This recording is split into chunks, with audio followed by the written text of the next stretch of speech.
Hi, Dr. Sabrina. Thank you so much for coming on the Feel Good Social podcast. I'm so excited to have you on the show. Thank you. I'm so excited that we're finally getting to have this conversation, Kinsey. Oh my goodness, yes. And Dr. Sabrina is one of the podcast conference buddies that I Mhm. had the opportunity to meet. Before we dive into all the things, I did already introduce you just a little bit in the intro, but I'd love to hear from you. Who are you? What do you do? And who do you serve? My mission is to help entrepreneurs take their lives back from their businesses. So, our clients that we serve are established business owners. You're probably past the startup phase and the business is growing. And one of the common things that happens when the business grows is it takes over our lives. And I love to help business owners take their lives back from their business. One of the books that I've written is The 4 Week Vacation. It's the entrepreneur's ultimate guide to taking your life back from your business. I have a mission over the next 10 years. I want to send 10,000 entrepreneurs on a 4 week vacation because I know that when entrepreneurs are able to take a 4 week vacation, they've set up a business that can run without them. They've set up a business that is life giving instead of life taking. When we're out there showing that it's possible to have a business and a good quality of life, we're showing others what's possible. Yeah. Oh, I can't wait to chat with you and soak up all this goodness because I'm raising my hand over here. I definitely need your tips. But before we dive into all the awesome tips, how did you get started doing what you do? What has that journey looked like for Well, you? burnout got me there. I am a psychologist by training, and my first job out of graduate school was working in a community mental health center. And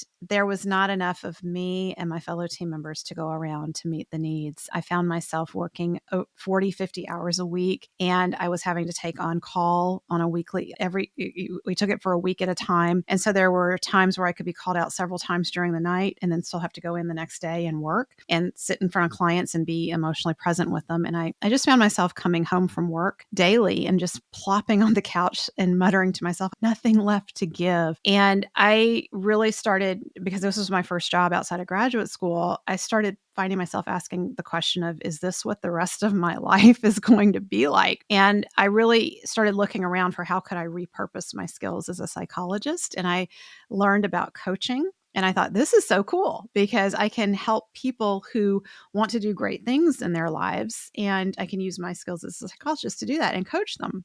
So when I opened up my practice as a coach, I had a lot of business owners that seeking me out, and they were seeking me out for two reasons. They wanted help with work-life balance, and they had employee problems. And they were hoping that me, with my skills as a psychologist, could help them really coach their warm bodies and turn them into A players. And I found myself having one conversation after another, just saying, I can't make your warm bodies A players. No, the best coach can't do that. You just need to fire them. And they would all say to me kind of the same thing, like, you don't understand, Dr. Sabrina. We're small business owners. We're in a small town. We have to just make do with these team members that we have. And the employee problems were really the same problem, that these business owners were overworked because they didn't have good team members. They were holding on to poor team members because they needed somebody to do some of the work. Those poor team members were keeping them from being able to hire A players because no A player wants to work with really bad coworkers. And so I started digging into what's out there to help small business owners with hiring A players. I interviewed small business owners who had A players on their teams, and I would ask them, could you tell me the story of how these A players came to work for you? And I gathered those stories. I remember one evening in my living room, just looking at these different stories and putting them in piles because there were themes of how these A players came to be in their businesses. And where there were themes, I realized there could be systems. And that's how I came to write my first book in the How to Hire the Best series. It was really intended to help rural business owners hire A players because I was in a rural area. As soon as that book came out, I started getting calls from business owners all over the country saying, I read your book, my friend gave it to me, and I'm not in a rural area. I'm in New York or I'm in San Francisco. Do you think this will help me? I said, I don't know. I've never tried it in a more populated area. Let's try it and see. And sure enough, if it works in a rural area, it's going to work exponentially better in a more populated area just because you have more people. And so that's how I came to be helping small business owners with their hiring problems. But what I really wanted is I was seeing the work-life balance issues, and I wanted to help business owners take their lives back from their business. That comes from my own experience. I'm the third generation in an entrepreneurial family, and I have seen firsthand the impact when your business grows, how it takes over your life. That happened to my grandfather. My dad was a child when my grandfather's businesses took off. My dad ended up working in the businesses from the time he was like 9 or 10 years old. And because of that, he never had a real childhood and he didn't know how to relax and enjoy himself. So I saw him in my childhood. He would work from before sunup to sundown every day, 7 days a week, grinding it out. And that's what I learned about life, is that you get your work done before you play. There's never a point where we're done with work. And I saw myself falling into those same habits. As my business started growing, it was really important to me that it not take over my life. I'm a mom. I have 2 kids. I wanted to be emotionally present with my girls. And so I started really looking at, how can I grow my business without it taking over my life? That's how I developed the Tap the Potential solution. It's what's worked in my business, and we've taken thousands of other business owners through it at this point. And I think what's beautiful about the Tap the Potential solution is it's the guaranteed path to taking your life back from your business, but also designing your business so that it's profitable while it grows. And that's another big issue with businesses, is they're profitable in the startup phase because it's primarily the owner doing all the work. But then as you start adding team members, you lose that profitability so that you can add team members and continue to grow profitably in the business. Yeah. Oh, I love that. I also come from an entrepreneurial family as well. And it's just so interesting, I think, for everyone to kind of look at the environment that they grew up in Mhm. and really think, okay, what did I learn? Like, Yeah. what did my parents model for me that I didn't necessarily know? And Mhm. all the different stuff. Okay, there are so many great avenues I think that we could go down and questions I want to ask you. But the burning question is, what the heck is this Tap the Potential solution? Okay. Please tell us Okay. all the things because we need it. So there's 5 steps in the potential solution. Step 1 is to design your business to be sustainably profitable. To do that, we use profit first, and that means that when you get paid, you put a certain percentage aside for profit, a certain percentage aside for owner's pay and taxes, and then the business is forced to run on the remaining amount, which is operating expenses. Limits force innovation and creativity. And so when we get really clear on, not every dollar that comes into the business can go back out of the business, it needs to go to the owner. There needs to be profit, and we need to pay our taxes. This sets our businesses up to take better care of ourselves, but it also means we're running our business on a smaller amount of money. And that forces us to make these innovative and strategic decisions about efficiency as the business starts growing. So step 2 in the Tap the Potential solution is to niche down with a clearly defined sweet spot. This is so important because when we're in startup phase, we're saying yes to every opportunity that comes our way because we need to get cash in the door. And that means that we end up taking work from clients that is not closely aligned with. So we find ourselves getting spread really thin. And then we may start hiring because we think we need help. It's hard to hire and train people because there's not a clear group of clients with a specific need that we're serving. Our businesses really at that point need to go on a diet, and we need to identify who are our top clients that are responsible for 80% of the revenue coming in. What is it they value most that we're doing for them? And how do we put systems in place to deliver that consistently? So that's the sweet spot. And once we have a clearly defined sweet spot, it makes our hiring a lot easier because now things are easier to systematize, and we know a particular group of clients or customers that we're serving, and we're better able to hire the right people to serve them really well. So step 3 in the Tap the Potential solution is innovation. And we need to innovate in our businesses so that we have margin to grow and so that we can charge appropriately for our services so that we have margin to grow. A lot of solo entrepreneurs get in trouble and get their opportunities for growth restricted because they say, I'm making plenty of money doing this by myself. I don't need to raise my fees because I'm making good money. But what they're not thinking about necessarily, or what you may be missing in that, is that you're going to have to hire people. You're going to have to bring in, if you have an office space, you're going to have more office space. You're going to have more equipment, more platforms. All of that adds up. And then there's the cost of fully burdened labor, like payroll and benefits that you're going to provide to team members. So our innovation allows us to innovate around the sweet spot and really pay attention to what else could we be doing for our top clients to help them address their their needs. That relates to the sweet spot. Innovation doesn't have to be hard. We can be in constant communication with our top clients to understand their needs and look for ways to make their lives better and easier. So step 4 in the Tap the Potential solution is to build the lean and mighty team. And that's where my books, the How to Hire the Best book, comes into play, because when we hire A players are 900 to 1200% more productive than warm body team members. So when you know how to hire A players, you don't need to have as many team members as you may be thinking. And then when you have a clear sweet spot, you definitely don't need as many team members, because everyone is doing the same thing. Every client, every customer has a similar need. So you have systems in place so things run a lot more smoothly. Payroll is typically the biggest expense in a business. And so if we have a system in place for hiring A players, we can often pay the A players more because we don't have to have as many team members. In my research, one of the things that I found is that 9 out of 10 business owners have no system for hiring in their business. And that becomes one of the biggest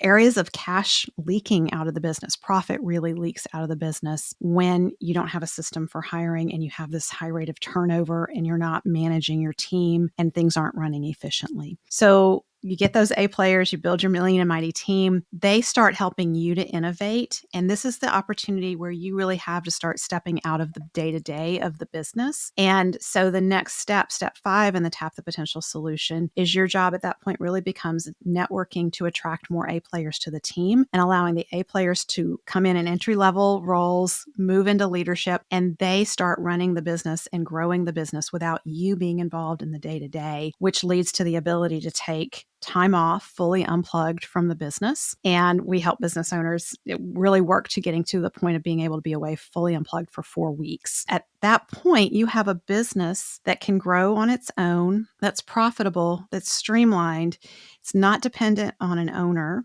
And the business has incredible value for sale. But a lot of times our clients say, I'm not selling this business. I have a pretty good life at this point. I get to do what I love to do in the business. I think I want to keep working and owning this business for a while. So it's really just all about making a profitable business and having a good life. Yeah. Oh, I do love that so much. And yes, I can definitely think of a few of those pillars Mhm. that I could definitely improve upon myself for sure. One of the things that I definitely struggle with, and I know a lot of my listeners probably will, is that hiring piece, especially when you are transitioning from a solopreneur to, okay, I really do want to find a team member. And I found it hard. I think so many of us fall into this trap where it's like we know our systems, we know the work, and like it's so difficult to find those A players, like you're saying, and like transfer our passion to these people. In the online business world, in the solopreneurship world, there's lots of different people, and usually the team members who you're hiring are also trying to grow their own Mhm. businesses, Mhm. and sometimes it can be hard to navigate, okay, I really want you to find passion in my business and the work we do, but then they're also in their own business. Yes. Is what I'm making sense? Absolutely. We're an online company. I've been coaching online for 18, 19 years. So our whole team is virtual. We're all over the country and all of us work part time. And the reason I did that is because when I'm coaching, I want my team members to be fully present with our clients. And if you're working 40 or 60 hours a week, it's very hard to be present with clients. So I just made that a rule of thumb as we grow. Like we're all just going to work part time so that we can bring our best and show up at our best every day. So that means we have a combination on our team of part time team members who have other endeavors. Some of them are entrepreneurial endeavors. And we have independent contractors who have their own businesses. And so they also have that desire to grow their business while they're supporting ours. And what I found that really is key to making all of this work, it comes down to a good synchronicity in immutable laws. Our immutable laws are our core values. So each and every one of us has, 3 to 5 core values, and they're really how we do life. When we hire people who hold similar core values to us, or when we collaborate or bring in an independent contractor and there's good alignment with those core values, then things will flow a lot more smoothly. What I find is when there's breakdowns, it's usually because there is a mismatch in core values. And the other side of this, Kinsey, that I think will help is especially when you're bringing on independent contractors, being able to articulate your vision for your business and saying, this is what I would like for you to do. And this is how it ties into the bigger vision. And when they can see how supporting you helps them achieve what they're trying to achieve. So you're really creating a win-win scenario through that communication around, here's my vision. What's your vision? How does this work so that it's a win-win for both of us? That's also very important. Yeah, I like that, especially like being able to, firstly, the values thing is so true. And I do think that sometimes with new business owners, it's kind of hard to figure out, but Yeah. it's definitely something that over the years, you really do find that solid foundation in those and the way you work. And it just translates across your offers and your customers and everything. Mm-hmm. But especially just igniting that passion. And I like what you said about connecting. This is how you are helping us drive our Yes. bigger vision along. I do feel like when I started dipping my toes into the entrepreneurship space, the online space back in 2018 and stuff, a lot of people were like saying, hire for the tasks that you don't want to do. Mm-hmm. Hire for the mundane, the grunt work, and allow yourself to be the big visionary or whatever. But at the same time, then it's like that's when you are hiring those kind of warm bodies, as you say, the people who aren't necessarily, or like maybe they don't want to just be the warm bodies Mm-hmm. for your business, but you're also not leading them in the way that they need to be led Yes. and igniting that passion for them. One of the things that I want to offer is I do believe that we really do need to get our lower value activities off of our plate as entrepreneurs because we can spend so much time working in the weeds and the things that we don't enjoy doing. A lot of times we'll procrastinate on them. We don't do them very effectively. So we absolutely do need to look at what can I sweep off my plate? But then as you're hiring, you want to look at, okay, you're going to do this task for me, but what are your immutable laws? Do they align with ours? And is there synchronicity in our visions and where we can be really supportive? And I also want to share, I have a chart of $10,000 an hour activities that really lays out like, here's my $10 an hour activities, my $100, $1,000 on up to $10,000 an hour. I found that really helpful for me because I'm always asking myself when I have it laminated and printed behind my computer monitor, am I doing a $10 an hour activity right now, or am I doing the things that really drive the value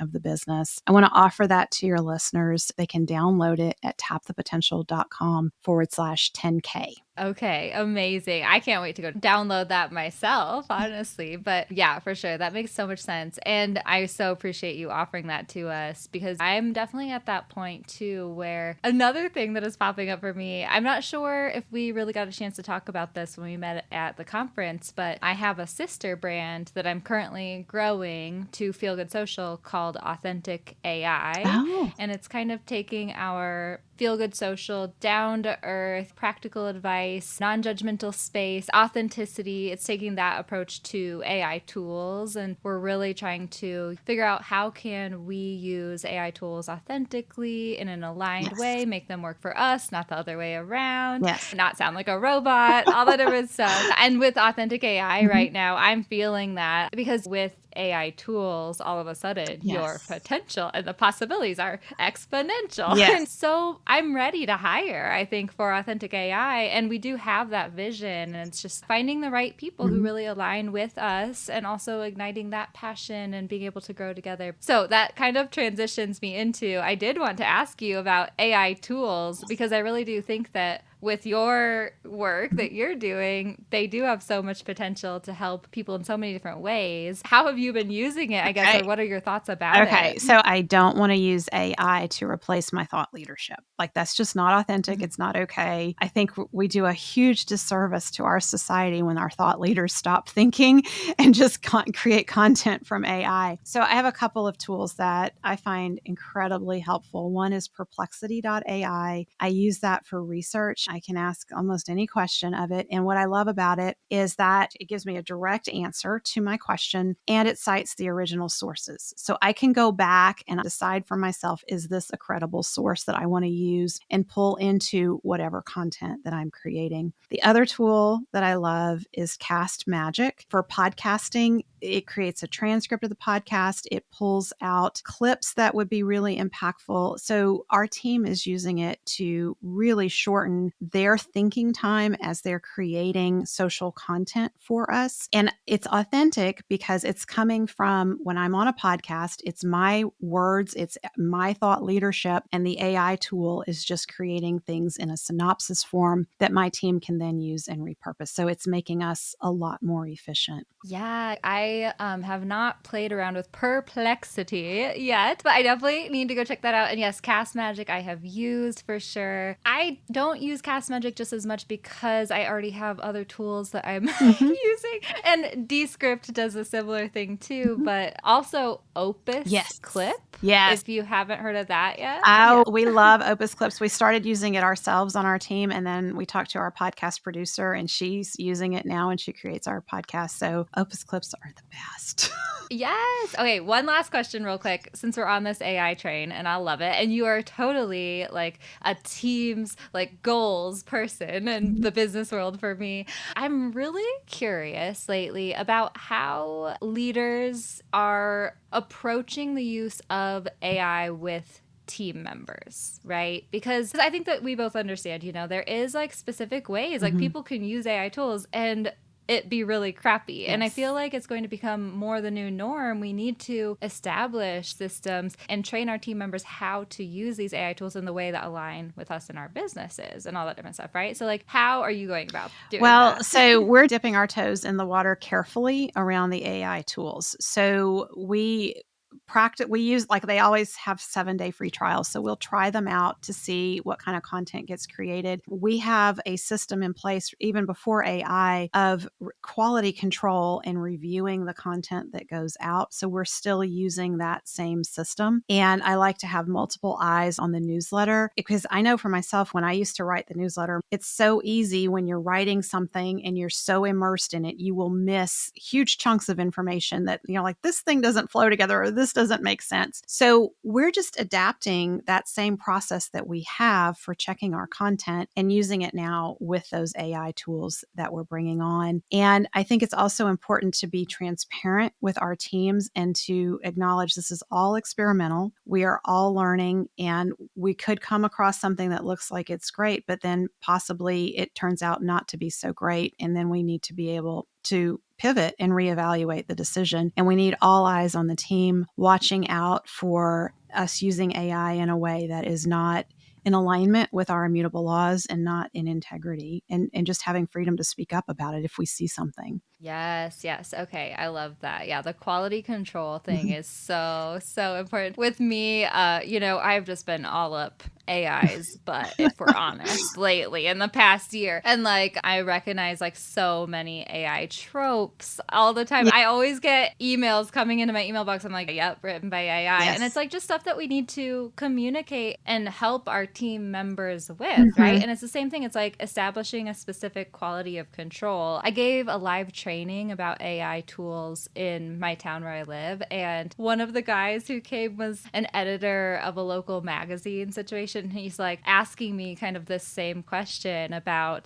I have all these interns turning in like crappy work Yes. because obviously like they're using AI tools and they don't know how to use them. Like, what do I do? Mhm. And I was like, well, firstly, I think it's going to become way more important for us to teach our team members like how to use these tools and what to look out for and how to navigate it. Also, I think that revising and editing Mhm. is becoming a more highly qualified skill, Yes. like, and something that we all need to be teaching more so because there's a difference between writing and being able to revise and edit Yes. something, right? And with AI tools, that's like a new cultural shift that we kind of have to, It adapt. absolutely is. And I'll tell you, Caitlin on our team, she's brought in someone to support her with our marketing and content creation. And I loved how she did it because I have multiple books that I've written. So she's had them reading things that I've written so they really understand the brand voice. And so even if AI is helping create content, that person who now understands the brand voice is going to be in a better place to monitor what AI is generating. And then we have